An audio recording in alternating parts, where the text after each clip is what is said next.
Hey guys, I'm Dr. P. Welcome back to the channel today for another Fortnite lore video. We've got a ton of your theories to cover today, but before we dive in, if you want to be featured in the next video, just drop a comment or join the Discord below for a chance. You guys are pretty dang smart, I'll give you that. Starting off on the OG side of things, the live event for Kevin the Cube officially spawning is now set for August 28th. No time has officially been said yet to my knowledge, but if I had to guess, it would follow the trend of most of the events we've had and be set at 2 p.m. Eastern. Just like what we had with the Rocket event last season with that red butterfly and the red rift, we are all but guaranteed to have notable differences between the old Kevin spawning and the new one. Now, whether or not that actually means Kevin will be red this time, as many people are speculating, I don't know, but it's definitely going to be some sort of difference and I can't wait to see what it is. Let me know what you think down below. Recently, the community has been talking a lot about Thornne with his boss being added back into the game files, the new wolf statue in OG, and the nom sign changing to say moon at Retail Row. Well, to add even more fuel to that fire, apparently Thorne's eclipse props are showing up in restored reels and Blitz Mega City. Sans also adds that there was a cloistered castle landmark in Chapter 5 that housed a good amount of Thorne props. Whatever way you want to try and spin it, it sure does seem like Thorne is coming back to the storyline in a major way very soon. Now, obviously, we unalived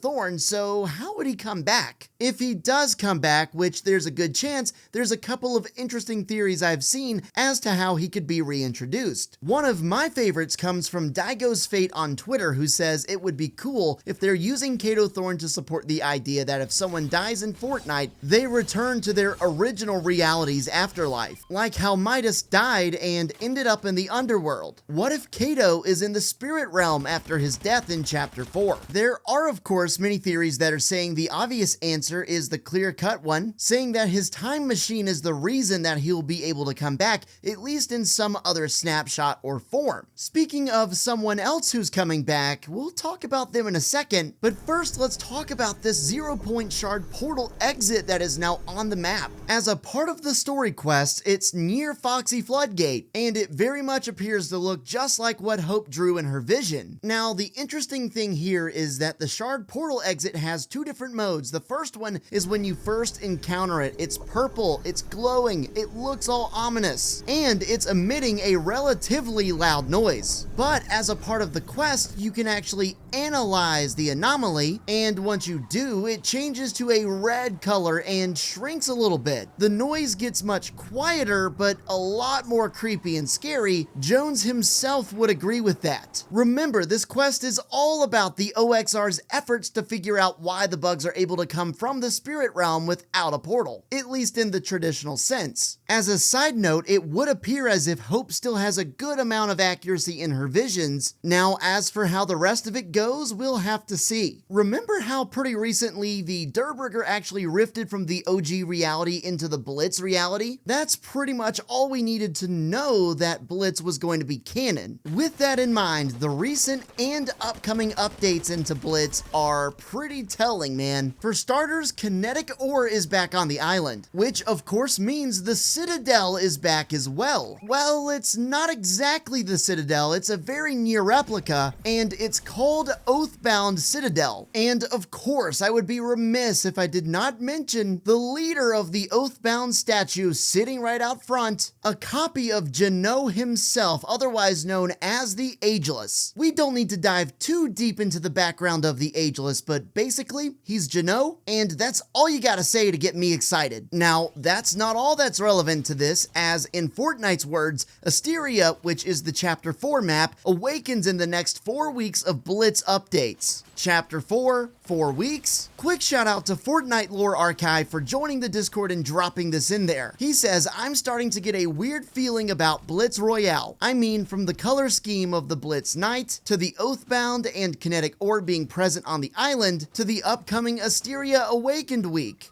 So, in recap, not just in the Blitz reality, but in the OG reality too, we're getting major hints of returning major storyline characters. These are not tiny characters, these are the big boys. As cool as Kato Thornne is as a character in this game, I am much more interested in Jeannot, of course, as the leader and founder of the Imagined Order. Here's a pretty sick theory from CJ in the Discord, who says, originally I believed Jeannot and the Nothing were one and the same, but I now know that is not the case, but that they are connected, yin and yang. Jeannot is the light, while the Nothing is the dark. The 0 point is darkness and the light, that being Jeannot's obsession with the 0 point, while there is light in the dark, that being the 0 point itself. How does this all come together? The Nothing wants only them to remain, and the only way to do that is with the 0 point. When Jeannot returns, I believe he will see what has happened, and we will see him reluctantly work with the other factions, a group that CJ is calling the Zero Guardians. Their goal is to take down the Nothing and the last reality before they can successfully leave Nothing behind. In summary, Jeannot is kind of like the good guy side of the coin, but he's not perfect. The Nothing, the quote-unquote bad side, but even they have a little good in them and also need the 0 point. Sans adds onto this and says it ties into something else, the ageless champion's path in life. Will he become like Jeannot or choose a different path? If Jeannot was hated for being evil, will the champion acknowledge that fact and turn his ways for justice? I often find this prophecy interesting. A beautiful monster enabled by the hubris of a champion. With hubris meaning excessive pride or self-confidence, that would be the dark spot in the white circle for Jeannot. And what's really interesting is that these two words, hubris and champion, more references to this prophecy have been added into the game very recently, which preceded all of the Oathbound stuff in the Blitz reality. Putting even more fuel on the whole light theory here for the Ageless, his set is codenamed as Power Light. And of course, the Citadel POI is codenamed Light Castle in the game files, or at least it was. There's definitely reasonable suspicion that some form of Jeannot is going to be coming back very soon. Of course, the Ageless is on the statue out front, and it would make a lot of sense for him to come back, and hopefully this snapshot of him would make some more appealing choices. I'm really loving what they're doing with the whole mixing of the main BR, the Blitz reality, and the OG reality, and intertwining them all into a really fun to follow storyline. This is the best it's been in years. Make sure you drop your theories down below, leave me a like, and subscribe to the channel if you're brand new and you want to see more of these videos. Kevin the Cube is spawning in about 2 weeks, so that should be the next major thing to come our way. But of course, we never really know. Thanks so much for watching, and of course, as always, I'll see you in the next one.